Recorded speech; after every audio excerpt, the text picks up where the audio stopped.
Back in those days, holding guitar in hand, humming folk songs, and spending time making small talk among friends was an essential part of my college life. As I attended the Art Institute, I, Steve, began to immerse myself in oil painting.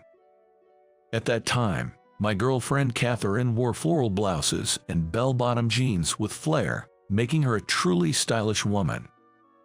She had a determination, and her paintings stood out, promising a bright future in the art world.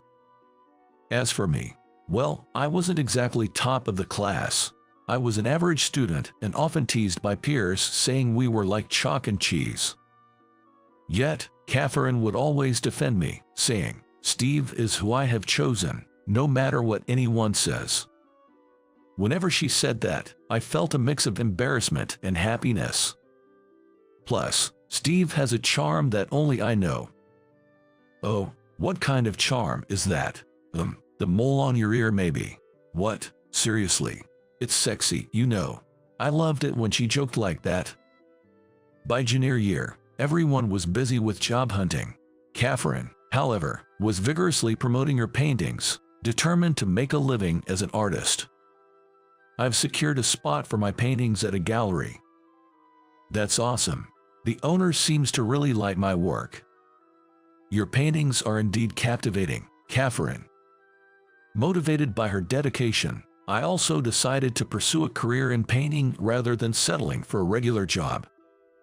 Steve, the sunsets you paint have a unique allure. Hearing Catherine's praise, I replied, "Yeah, I'm planning to sell more and more of my paintings." That's the spirit.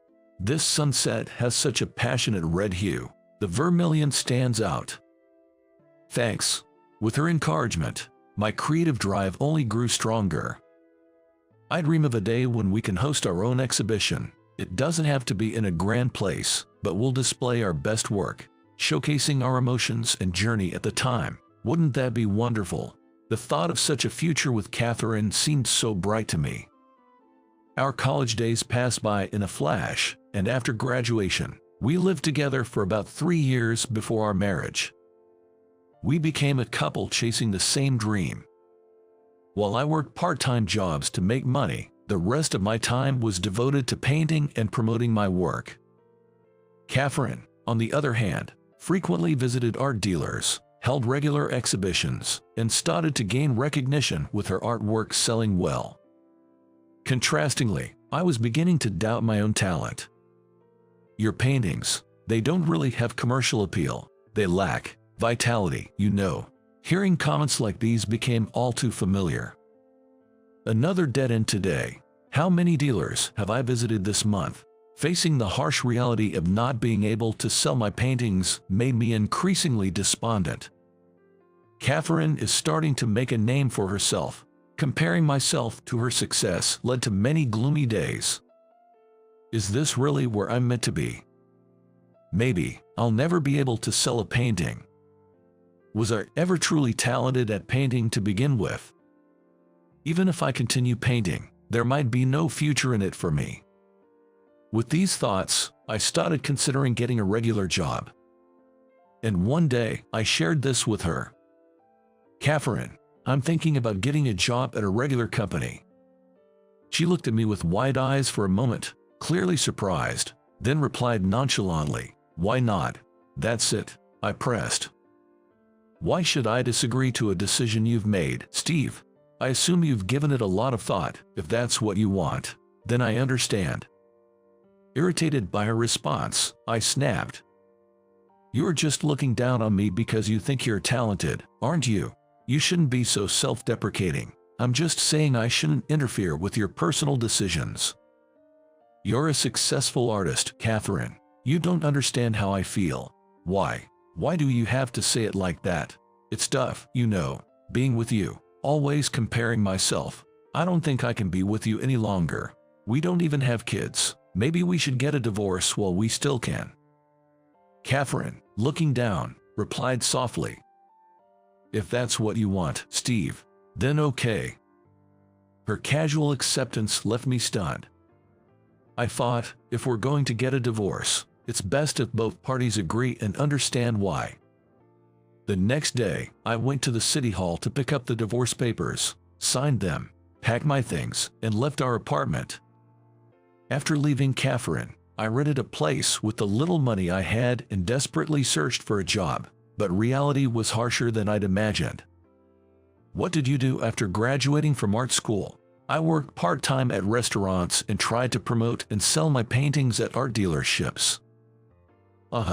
Even when I passed the document screenings and got an interview, the interviewers often looked unimpressed after seeing my resume.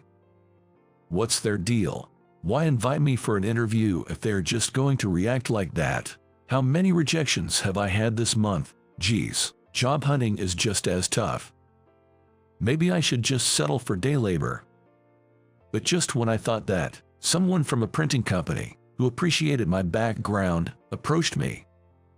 We've been looking for someone with design skills. Please work for us. Thank you. I'll do my best. My art school lessons and design principles had finally paid off. I was grateful for landing a job after all the struggle. I've got to keep pushing on. From then on, I worked relentlessly to make up for lost time. Day in and day out, I was engrossed in my job. I didn't hang out with friends or drink. I just worked late every night. Today, there's issues talked about overwork, but back then, I just thought it was normal to work all hours. Of course, relationships and any thoughts of remarrying were the furthest things from my mind. Aren't you ever going to remarry, Steve? Every time someone asked, I would think of Catherine. I wonder what she's doing now. Though I cared for her, I knew we could never meet again. She's probably found someone else by now. I tried to accept the harsh reality by thinking that way. Before I knew it, 40 years had passed since I'd started working, and suddenly, I was 65 and ready for retirement. I've aged so much. Staring into the bathroom mirror, I let out a deep sigh. I hardly recognized the man with thinning white hair and a face full of wrinkles staring back at me. I'd considered leaving the company, but they offered to keep me on as a contract worker. With more free time on my hands, I started frequenting a local bar and, for the first time at 65, learned how to truly enjoy a drink in a relaxed, friendly atmosphere. Welcome. Steve, your usual spot at the counter is free. The little diner in the neighborhood was run by a lone lady owner who patiently listened to the regulars vent and sometimes chatter. Steve, you used to paint, right? You mentioned it once before. Oh, that was decades ago. The topic the lady owner brought up caught the attention of a regular named Sam. I'd love to see your paintings, Steve. I can't really paint anymore. I replied with a wry smile, and the lady owner asked again. But skills like that aren't easily forgotten, right? I wonder. Show me next time. It seems Sam really wants to see my paintings. If I get the chance. When would that chance be? The lady owner changed the subject. Oh, by the way, Steve. Yeah, a friend of mine is having an exhibition at a gallery. You should check it out, she said, offering a postcard. A group exhibition titled Nostalgia. There are some really impressive pieces. You should go see. Come to think of it, I haven't seen any art in a long time. Haha, I don't get art at all. Then, Sam, you wouldn't get Steve's paintings either. But Steve's paintings are great because they're Steve's. Sam, what's that supposed to mean? Come on, it's our friendship, isn't it? You have a point. I'll check it out on my day off. A few days later, I visited the gallery mentioned on the postcard. In a cozy space, there were a few paintings and sculptures on display. Paintings are really something. I was feeling nostalgic. While I was slowly looking at the artworks, my gaze fixed on one painting. It has such a powerful presence. With a fiery red sun as its backdrop, their eyes shone eerily prominent. I was drawn to the painting, unable to look away. Do you like that painting? A woman standing in front of me asked. Yes, I used to paint myself. Seeing these vibrant red tones reminded me of that, though of course I couldn't bring out this level of intensity. I then glanced at the nameplate of the artwork. Taken aback by the surprise, I caught my breath. The name written there was that of my ex-wife. Wait, Catherine. The woman looked puzzled and continued. Do you happen to know Catherine? We dated in college, then got married, but divorced soon after. It's been 40 years since our divorce. Oh my God, are you Steve? Yes, I am. I see. She whispered and continued her story. This is a painting by my friend, Catherine. She passed away from cancer at the young age of her 30s. We're displaying it today in her memory. What? She passed away? No way. I was so shocked, I couldn't find the words.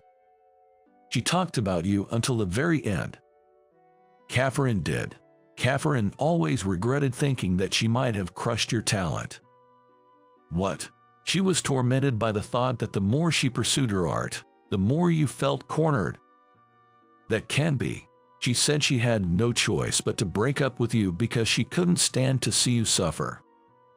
I had no idea Catherine had been so concerned about me. I was overwhelmed with emotion and at a loss for words. Steve, I have something to give you. To me? Yes. She brought out a set of oil painting tools from the back. These are the art materials Catherine used. I'm sure she'd want you to have them. But I've given up on painting. I've hung up my brushes. Steve, when she painted this, Catherine said she wanted to recreate the vibrant red you used to paint with so passionately. I was speechless. She believed that if she could capture that shade of red, it might bring back memories of that time. Oh, Catherine, please paint again, for Catherine's sake. She would have wished for it. With that, she handed me the art materials. Only the red paints are used up. I looked at Catherine's painting again. She too looked at the artwork.